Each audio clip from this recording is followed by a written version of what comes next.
Hi, my name is Jason Suarez, and welcome to The Best Bulls. This is the Milkman, and today is a very special day. It is our 20th episode of The Best Bulls, so we're going to pack as much content in as possible. We're going to go over studs, how to pick a stud, how to find a stud, how to promote your stud. We're going to go over the Milkman. We're going to introduce to you our new stud that you have not seen before. We're also going to go over dealing with chilled semen. We're going to show you the facility build out, and much, much more.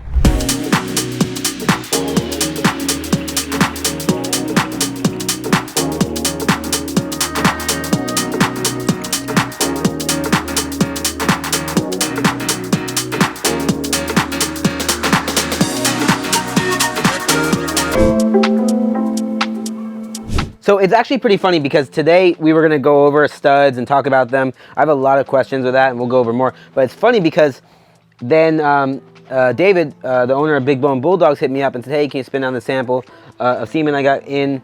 He's doing insemination on one of his Frenchies. And I'm like, sure, well, I'll throw it in there because it correlates and goes hand in hand with studs. So, and I show this because now, not everyone, you might be watching me, and you might not ever want to do what I do, or to the scale I do, or whatever. But one, it's cool to see, is just if you're a pure Bulldog owner, and if you ever are going to do breeding, not even to the scale that I'm doing, it's important to be informed. For example, let's say you're going to go to a vet. Oh, the vet's going to do that for me. Don't worry. It's important to know what's going on to be able to vet your vet. And say, hey, is this getting done? Is this getting done? Is this getting done? If yes, then everything's being done right. And if no, why not? And maybe I need to find a new vet. So that being said, whenever you're dealing with semen, especially chilled semen, it needs to be spun down because it's going to be diluted with lots of extender. And you don't, and like I'm going to say, and I'm going to explain why you don't want that. It needs to be spun down to a couple cc's. And even if you're dealing with not shipped semen, if you're dealing with a dog that puts out a lot and you want to make sure it's getting done right, or you're doing a TCI or a surgical, it still needs to be spun down. So it's like when you're at the vet's office, hey, you're going to spin it down before you do TCI, and then they know they're dealing with someone that knows what they're talking about, and they're going to treat you more serious. And on top of that, you're getting your stuff done right. So check it out, do the insemination, and we spin it down, we check the semen quality and everything, and it's pretty funny because I was not planning for this, but it happened perfectly on a day that I'm going to talk about studs. So we're gonna spin and prepare shipped semen for AI after it's been chilled and put with the extender. So now we're gonna prepare it. I'm gonna show you how.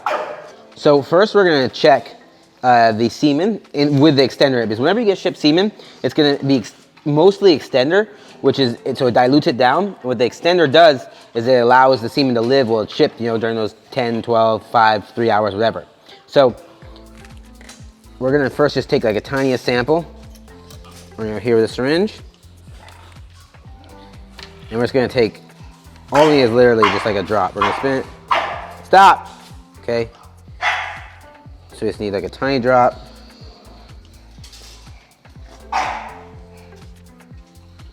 So that's that. So this is with the extender in it. I just want to see. And on top of what I mentioned is when you get semen, it's chilled. So you need to warm it up.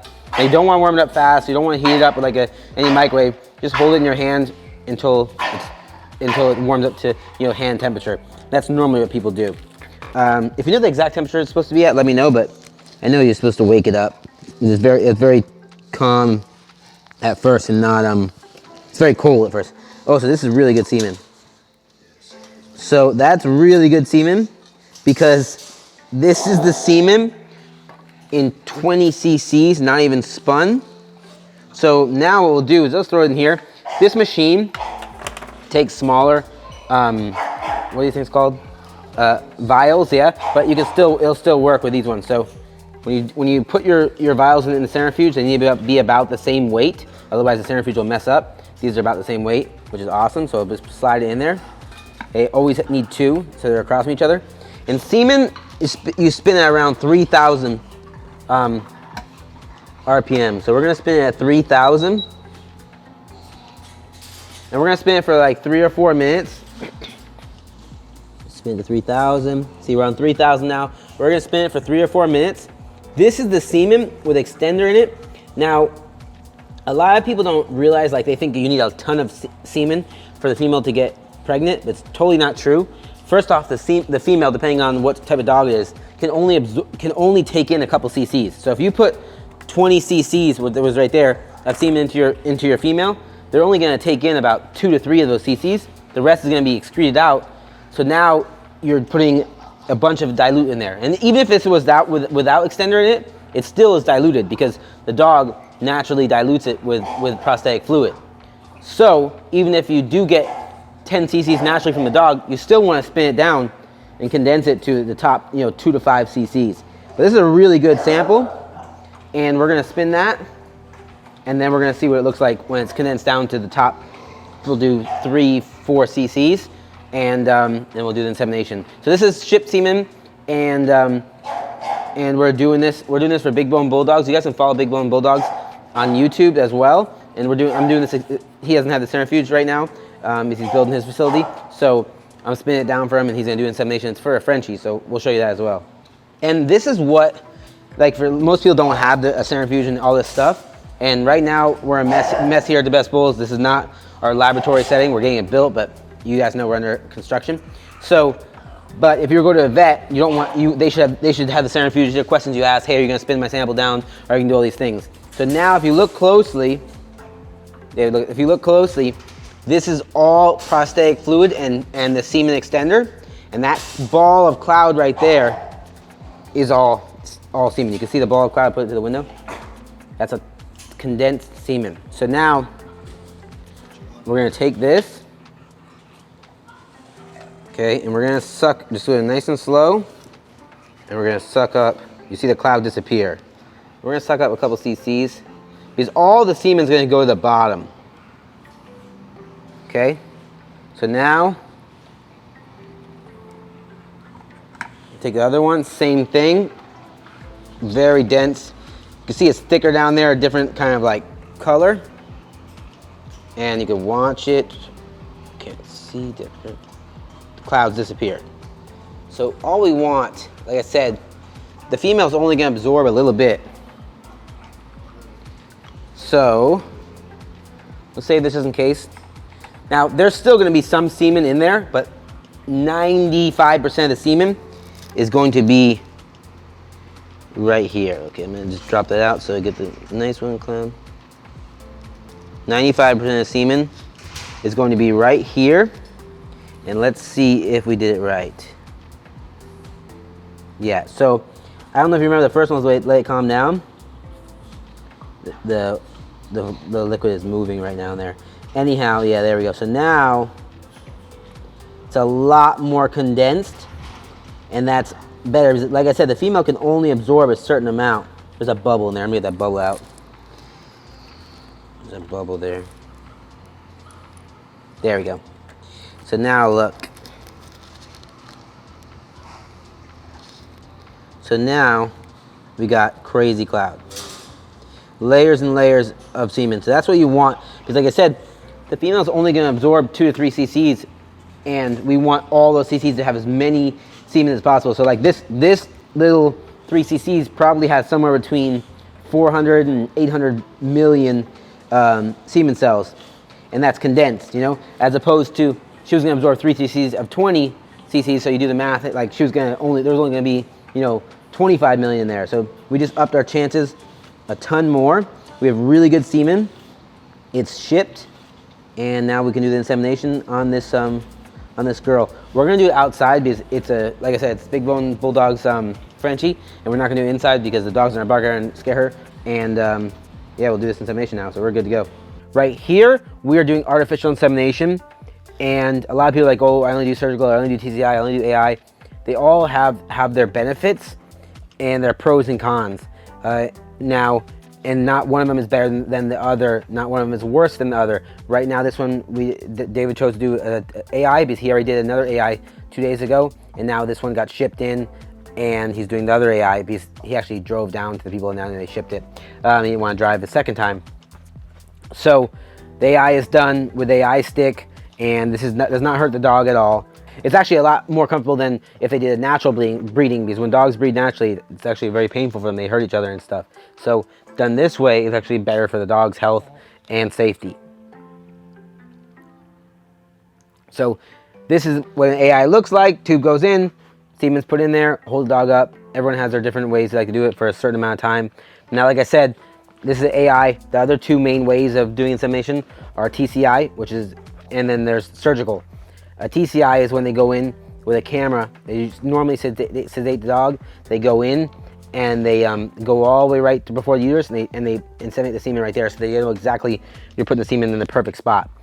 A surgical, they actually cut the dog open and go right in through the uterus and then drop everything right there into where the eggs are. So they all have their benefit, their pros and cons. I don't want to go over it now. I think I've gone over it before, but if you have questions, just hit me up in the comments or email me as well. But that is preparing chilled semen. With studs, there's a lot of questions I get, and I've talked about it a lot of times before in the Fury stud episode and all other episodes, but I'm going to reiterate, go over a little bit more depth, some things I didn't go over. So the most common question is, how do I find a stud, and how do I pick that stud?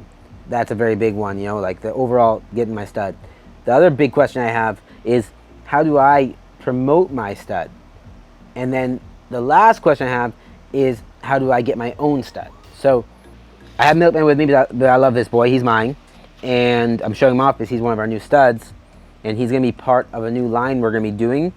We're going to call it the Panda line. So he's black and white. It's going to be the Panda line. It's only DaBestBulls dogs, and they are only going to be black and white. And it's just a fun little program for me. Of course, you know, if you know me, I am not huge on color, but I think black and white's cool. I want to bring it back. I love Milkman's color, and I want to get the Panda line going on. So we're going to be pushing that a lot. That being said, we're also going to show you our new stud, Fury's son, Fury Jr., and we're going to promote him as well too. He's open now and available, and he is absolutely gorgeous. In my opinion, he is probably better structurally than Fury, and for me to say that it takes a lot, but he's awesome. He's super small, super compact, really good. We call him Junior because his name is Fury Jr. He is co-owned. I co-own him with someone else. We promote him, and he's direct DaBestBulls. I think he's like 8 times DaBestBulls lines, means like he's from so many DaBestBulls dogs that I produced. So like he's an accumulation of years and years of work. Like literally, he's like tons of work into one dog, and he represents that too. I mean, just by how he looks, by how he acts, how he moves. I mean, you can see right here. Look at him running and jumping and moving like an athletic dog that he is, because that's one thing that we are doing here at DaBestBulls. Not only, I've said this a bunch of times, not only are we producing very pretty, aesthetically looking, good looking, structurally small dogs, but we're also promoting them moving better, breathing better, being healthier, being more functional, all those things. So Fury Jr. now is one of our studs that we will be promoting. He's available for stud service. He has an early lock-in rate, so if you lock in early right now, you will get a discount rate that will never be available later on. And just to reiterate for people that don't know, or for you, those of you that don't know, if you don't know, the way it works in the stud game is you lock in. Lock-in gives you priority, and also gives you the price you lock in at, because normally people raise their prices as time goes, as lock-ins goes, as litters drop. So for example, the Fury Jr., we're doing 5 spots at $2K. 500 locks you in, 1,500 due at time of breeding. We give you a stud contract where we guarantee the price you lock in at, guarantee the credit for up to 5 years, and we guarantee 2 puppies or more you get a free rebreed. So that's what we do. And Fury is now available, like I've said, friggin' like perfect. Like in my eyes, a perfect dog. Love every single thing about him. And we also have Milkman available for early as well. Milkman, come here. Milk, the milk. He's right here, look at him. He's dirty from playing, but the milk is available for early as well, early locks. And put him down there because he's biting me too much. And I think that's all on the stud stuff. If you have any questions about studs, anything to do with studs, make sure you leave comments down below. I will answer them, and or if it's a very intricate question, and I love the questions because they help me make new content. So maybe I'll make a whole new video about that. If you do not follow me, make sure you follow us on Instagram, DaBestBulls Ranch, TikTok, DaBestBulls, here on YouTube. Click down and subscribe. And I'm going to start posting on Facebook soon. I'm going to start a Facebook fan page. I think I already have one. I'll be posting that on my videos. Don't go follow one right now because There's about 20 other fake DaBestBulls accounts on Facebook, so I'm gonna start posting on there, sort of take the wind out of their sails. But Facebook's just so horrible. They're so bad at taking everything down. But I need to build a presence on there so people can stop getting scammed. Yeah, that's it. Now, that goes into how do I pick a stud. Now, picking a stud, there's a lot of different levels to picking your stud and how to picking the stud. So first, let's go over how. How do I find a stud? I would recommend Instagram and then word of mouth, but mainly Instagram. I would look at all the top programs that you can find on Instagram. Go in and type in studs, English Bulldog studs, Mini Bulldog studs, whatever kind of stud you want, and look at a bunch of programs. So that means that you're gonna pick your stud one on the program. Is the program you're looking at doing stuff that you want to, that you're doing? Are they producing dogs? Is that stud part of that program?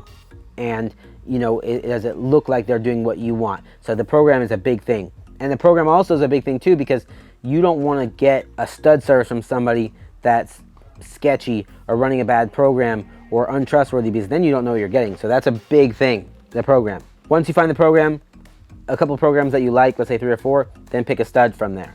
Now the stud part. Now once you find a stud, you're going to pick a stud on 3 things. 1, how he looks. Does he look good? Does he have the structure that you like? And does he match up well with your female? And does he have the attributes to fix the problems that your female has? For example, if your female has a long underbite, does he have a flat face with a short underbite that's going to fix your female's flaw? 1. 2, his production. His puppies. What do his puppies look like? What has he produced in the past? That's going to give you a direct, correlation of what you're going to produce. Not fully, because it's not the same female, but it gives you a good idea. And then 3, his pedigree, his parents, his line, how strong his lines are. So that's going to dictate, how you pick your stud. Those 3 criteria are very important. And find the program, then find the stud, and then doing all those details there. So Milkman, I'm going to take him out. We're going to take him out to go pee and poop. We're potty training him. Potty training, you have to make sure you let that dog go out in the outside and pee and poop as much as possible, and don't give them the opportunity to pee and poop inside, because that reinforces that they want to pee and poop inside. So we're going to take him out. We're going to go over number 2 is, if you have a stud, how do I promote my stud? So let's go walk around. Oh, let's go see the other property too. So we'll walk in the other property. Look at Milkman wants to get down. He's already going crazy. Bobby, get out of my way. All right. So, dog life, I'm full of hair. Milkman again is a prime example of what we want. Look at him. He is almost 14 weeks, super mobile, super functional, breathes great, structurally awesome, crazy short back, not crazy short back, nice short back, crazy big head, rope, everything. And temperament wise, we obviously don't know. He's very young, but he's from dogs that I know their temperament, and they're crazy good. He's Escobar's son. Escobar is the best temperament of any bulldog in the friggin' world. So a lot of people ask me how to promote a stud, how to advertise a stud, and there's a lot to it. Now, the number one thing is quality sells, period. Number one thing is, the structure, the quality, the bloodline, all those things I talked about on how to pick a stud. All you do is reverse engineer it. So how to pick a stud. Is your program good? Do you have a good program? Do you have proof? Do you have all this stuff? If you don't have a program, it's gonna take a while. It's gonna take a bit. Your stud fee is gonna have to probably be lower than most, even if there's other dogs that your dog's better than other dogs that are more expensive. Just the proof's not there. There's more to just having a good-looking boy.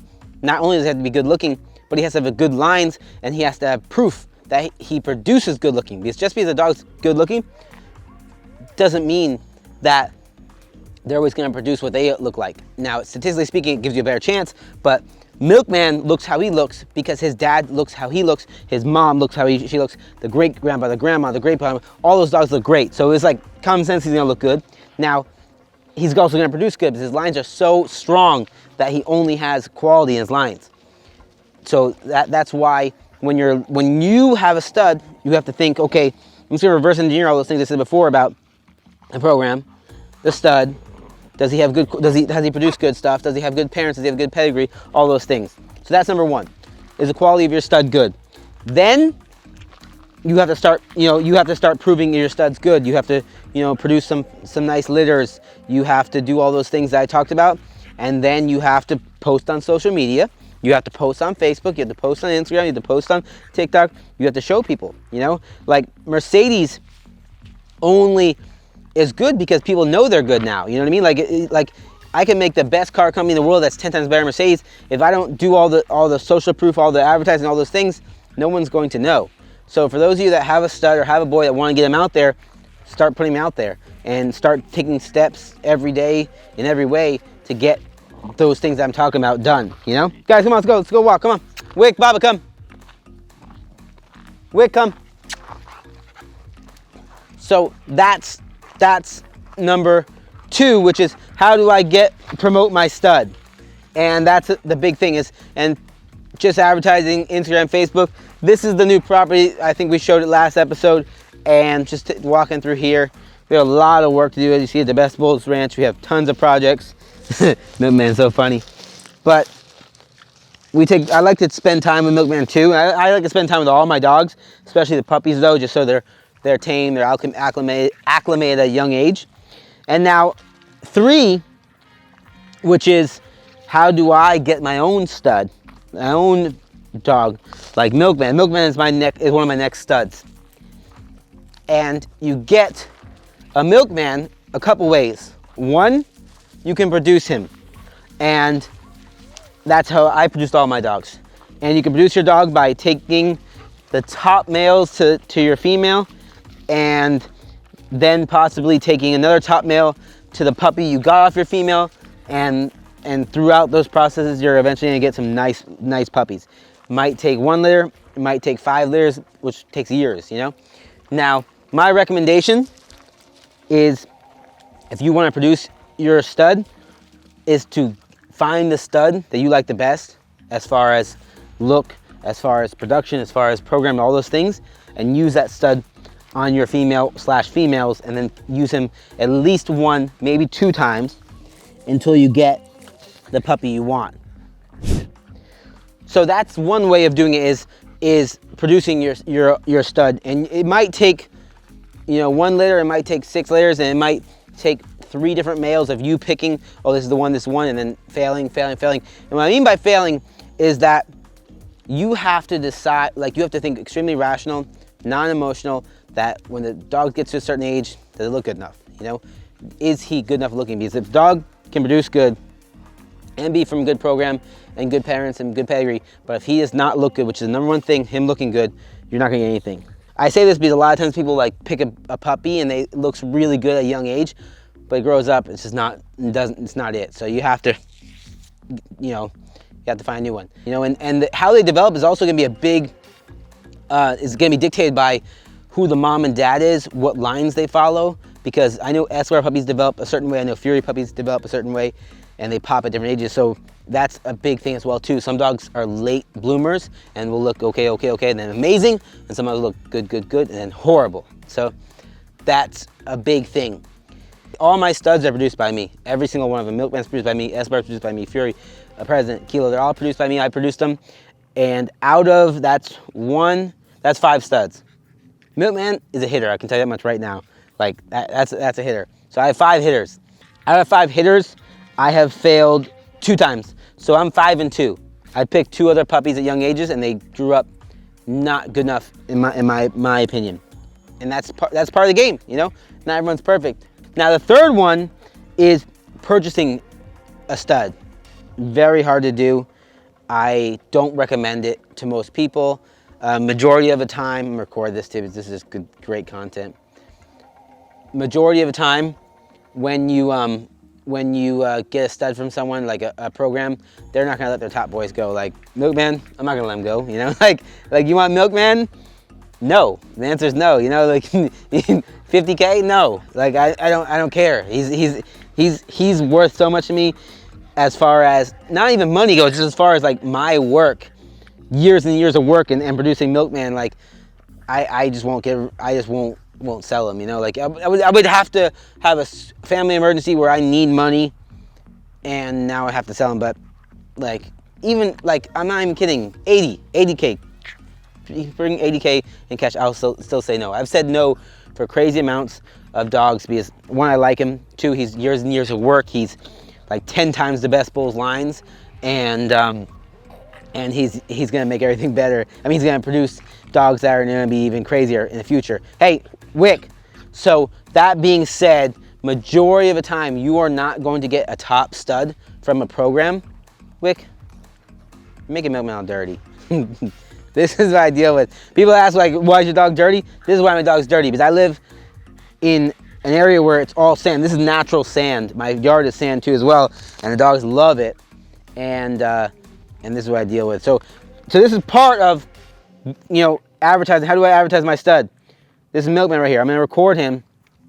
He looks awesome. He's playing with Baba. This can potentially go viral on TikTok, on Instagram. It's just such a good video, and it's also not only like cute, it's showing off Milkman's great structure. He looks amazing.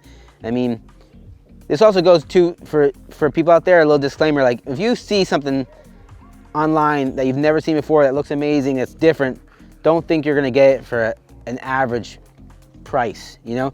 And I'm saying this because I get a lot of phone calls every day of people that got scams, like, well, they said they had your dog, they showed me a picture of Milkman, they said it was $2,000. Like, you think you can get a Milkman for $2,000? Like, Milkman, how many dogs have you seen look like Milkman? None. So you think you're gonna get him for a price that everyone can get? No. This doesn't work that way. Milkman, and Milkman's price is a dog like Milkman would be priced very high because he's amazing. He's crazy structured. He comes from a great line. He's healthy. He's functional. He's one of a kind. You don't see stuff like that, you know? He's a showstopper, just like a Ferrari. You don't drive around all day and see Ferraris. And there's lots of work and tons of time and care and energy that went into creating that Ferrari versus a Honda Civic. Great car still, not a Ferrari though. I'm recording this right now as I'm talking to you, filming a DaBestBulls episode, and this content is gonna be on Instagram, Facebook, YouTube, TikTok tonight. Hey, Wick, be gentle with him. So that's what's going on right now. Just snap some pictures, but I also reiterate again, so like, yes, you can purchase your stud. So if I were to purchase a stud, it would have to be, like, if I would recommend to purchase a stud, you have to get from a top program that has proven quality, that you trust the owner of the program, you trust the program, you trust the dogs, you love the dogs, all that. You have to do a ton of research. And then if you were to get a stud and you were to purchase a stud from someone because you don't want to, let's say, waste or spend the time making your own stud because it takes years and years sometimes, then the next best step I recommend is get a puppy that's a lot older already. So for example, get a dog, nobody okay? He's getting played to it. Get a dog that, a stud, a future stud that's 5-6 months old, even a year old. So now you know what you're getting, because at a year old, you know what you're getting. They're not done developing, they're gonna get better, but you can see, you know what I mean? Even Milkman, he's 14 weeks. At 8 weeks, he could have changed, you know, like at 8 weeks they can be here and they can drop down and sort of drop off a cliff and not look good. Milkman's 8 weeks and just gone up. He's gonna continue up, and just in my professional opinion, I can tell you, he's a hitter. Now, would I sell him? No. Would I co-own him? Maybe, to the right person. Co-own's different, and I actually recommend to programs that if you're going to get a stud, maybe co-own with a top program, because the reason they're going to co-own is because they know it's going to be good. Also, I forgot this, and this goes into the step 2 is how do I promote my own stud? It's a lot of work, okay? But this goes into it as well, is pictures, quality, videos, and all that. Now, people love me because, and they love my transparency because I show everything. I show videos the most, because videos are a lot harder to lie about. You can still lie in them, but a lot harder.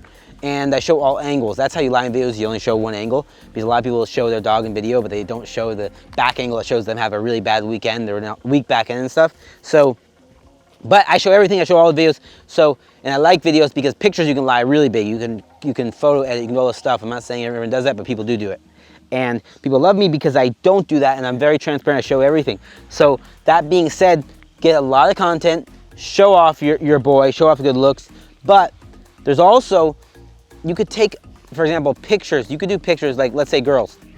You could that's why there's specific photographers for girls, for the girls magazines. There's specific photographers for them, because you can take different angles. For example, I can take a picture of you right now, and if my lens is up and down, it's pretty square. Now, if I start low and I tilt the lens back, now I make your legs look longer. I can also make you look shorter. I can make you look fatter. I can make you look skinnier. So my thing is, this is a disclaimer too for all people taking pictures of the dogs, is don't post pictures that are distorting your dog's look and making it look worse. Also, don't do it that make your dog look better. Just be truthful, you know? So I've seen people post pictures of their dog, and then I saw a dog in person. I'm like, yo, you post horrible pictures of your dog. Your dog is small, your dog looks great, your dog has great bone, your dog has all these things that are really good, but you don't even show that because you're a horrible picture taker where you actually make your dog look bad. So just like, don't lie and don't do photo editing to make your dog look good. Hey, be nice to him, don't hurt him. Don't take bad pictures either that make your dog look really bad. Because for example, if someone sees Milkman and he looks like he's huge, he looks like he has a small head, when he doesn't have a small head, you guys see he doesn't have a small head, but I show some pictures that make him look like a small head, and one person just glanced, saw a picture of Milkman with a small head, didn't see anything else, they will never use Milkman as a stud. So I just lost them as a potential client to do work with, you know, Milkman and stuff. So with the build out, I can finally see the light at the end of the tunnel. It's coming out amazing, and until you own a house or build onto your house or do anything like that, you don't really understand the joy you get out of just seeing like a ceiling fan get put up. You know, for me, you know, I own my own house, but also the dog facility has been my dream for years and years, and to see like, you know, the walls done, this kennel's coming up, and everything's sort of coming together. The fans getting put up, and you know, the light switch working for the fans and the lights and all that stuff, it's awesome.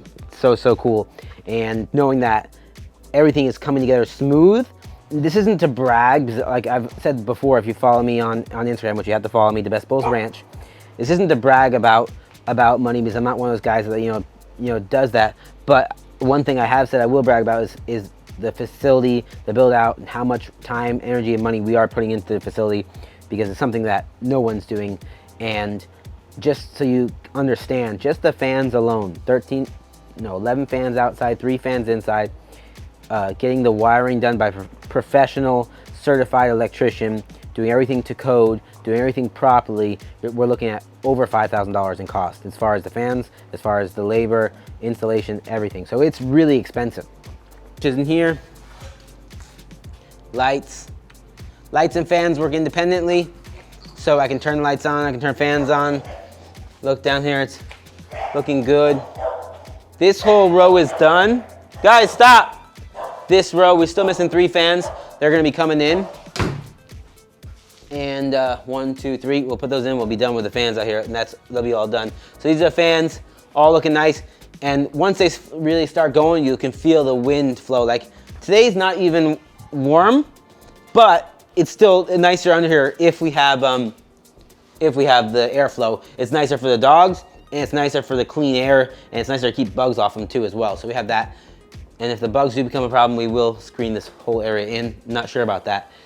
We also, once this is all done, all the lighting's done, we're gonna put ceiling up, and we're gonna insulate it. So during the summer months when it's super hot, the metal will heat up, and you know, they radiate heat down here. So we're gonna insulate it and put another barrier. So again, keep the dogs nice and cool when they come out. Even though they have indoor, outdoor access all the time, and they go inside, get AC or heat depending on the temperature, we still want them to be nice out here, because it's better to be outside.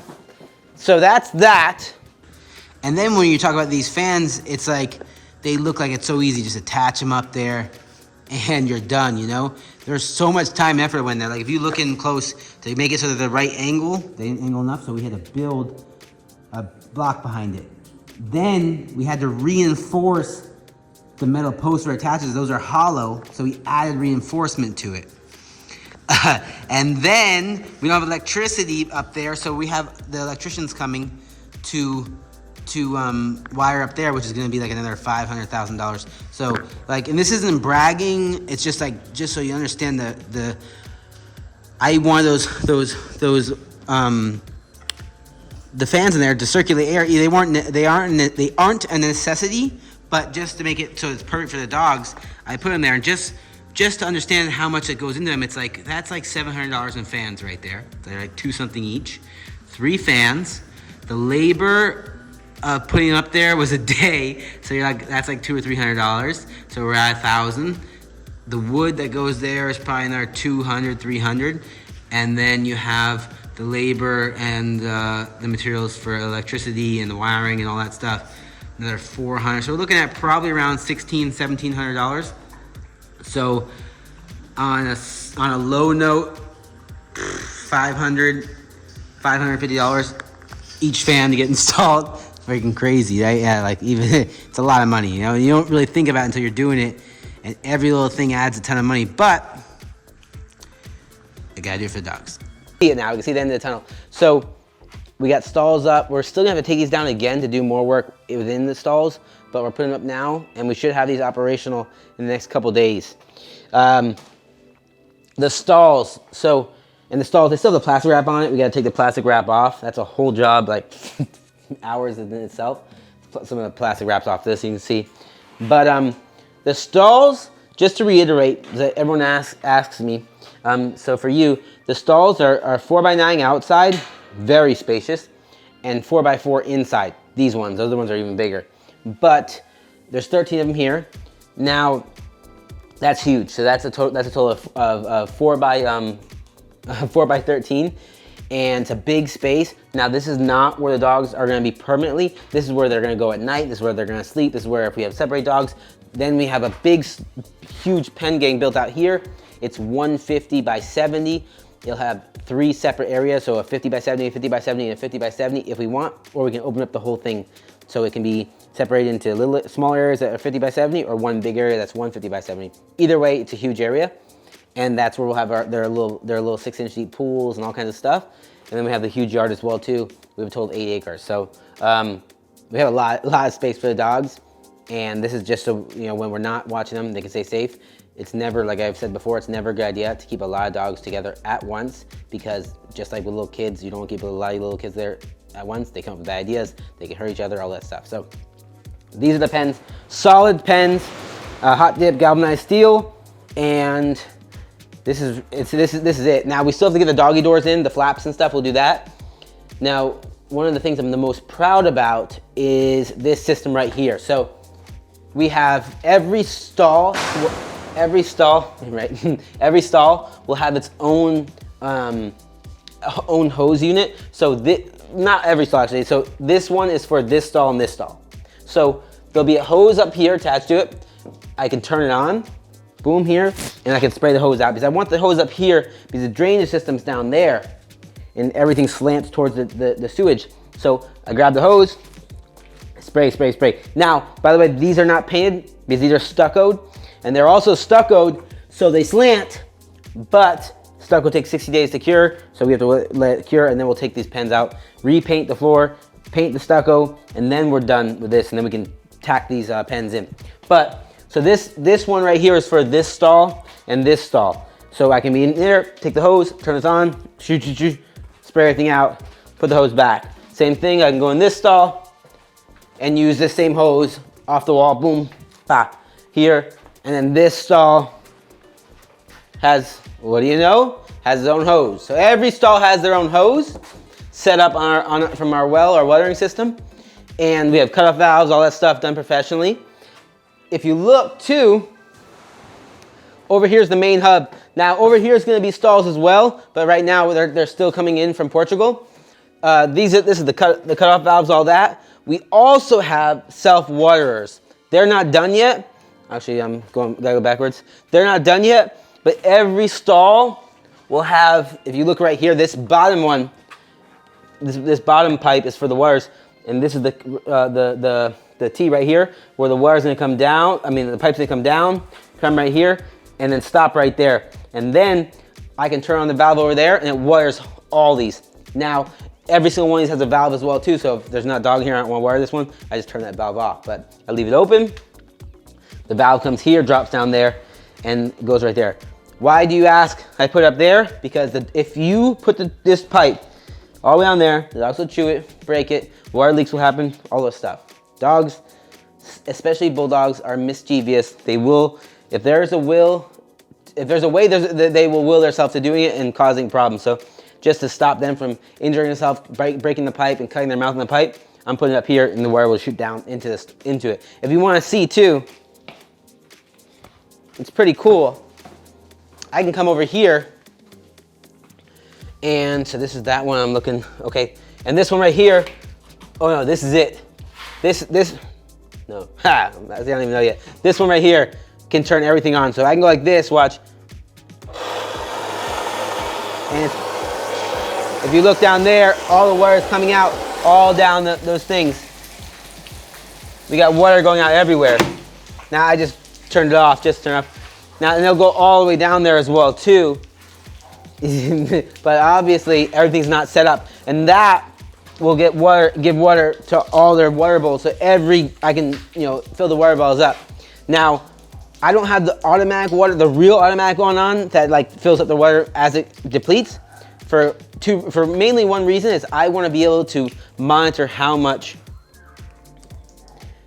water my dogs intake. Same with food. I don't just feed my dogs and give my dogs water and leave, because if they're not feeling good, that's one of my biggest tells I always talk about. And if they're not drinking well or eating well, I need to know. So I can see their water. Okay, I'm looking. Okay, this dog needs more water. Let's give more water. Or if that dog hasn't drank water in a day, there's a problem. I need to check it out. So I like to monitor that. So that's the watering system right there. And on top of that, I mean, you're gonna ask, you might say, well, you have to clean the bowls. Yeah, the bowls will be cleaned, every couple days, but they don't need to be cleaned every day. And just so people understand, dogs' stomachs can handle a lot more bacteria than people. I'm not saying I'm gonna fill them up with bacteria, but I'm just telling you, the bowl does not need to be actually cleaned every single day. So this is that. I'm so excited about this. It's looking really nice. These things, the pens are working great. Open here. They close, super strong, really strong. Like you house a tiger in this stuff. Super strong metal. It's not the standard type of metal. It's really reinforced. And if you look from the inside, you come inside. They're designed smart, so they're reinforced with these here, so the dog cannot push through, cannot pull, anything. This is solid. The big problem is you don't want dogs getting out either. And because that can be a problem, obviously they can get out and cause problems and hurt themselves and hurt other things and everything like that. So you gotta be careful there. Just so you understand like how nitpicky I am. So for example, that corner right there, water was going in it. So we built this step up so no water can go in that corner. And now if you see, it directs the water through the drain. So just making it easier. Everything, in my opinion, not everything, but it's better if it's easier and nicer and more convenient, because it makes it easier for you to maintain. Like that's one less thing I have to worry about. And on top of that, it works. It's functional. It's a good step. Same thing we did over down here too. And this is hard because there's no blueprint for this. This is my blueprint. This is our blueprint. The DaBestBulls blueprint.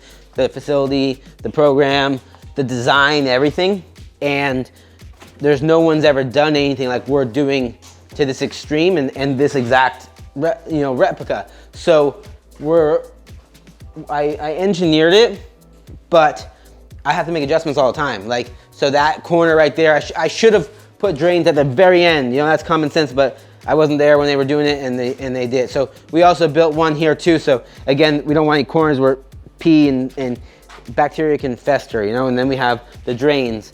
We have other stuff coming too. I'm not even announced yet for design-wise goes, but it's gonna be really nice. But again, we're improvising all the time. We have a design, we're trying to think ahead and do things the right way the first time, but you can't always get everything right, So we're doing that.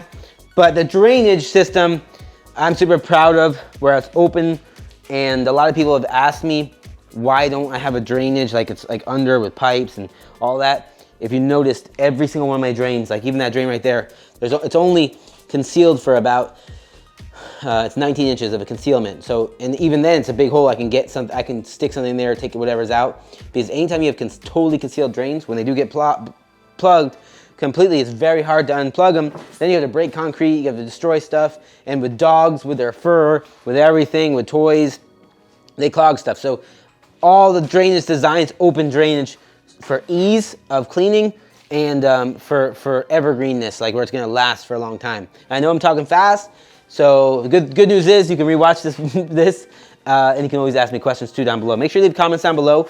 I love the comments, questions, I'll always answer.